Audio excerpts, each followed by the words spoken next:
So here we are at the Classic Audio Products of Illinois Laboratory. I just finished the Missing Link 2.0 prototype build, double checking a few things along with the trim switch. I recalculated the resistors on that, try to get it a little bit more accurate.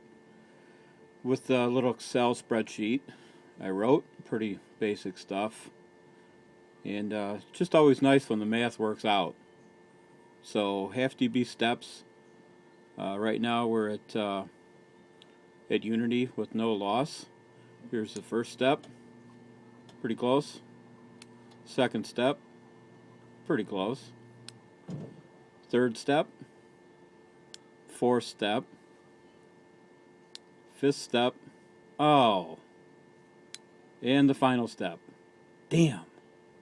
Oh, look at that. And there we go. I love when the math works.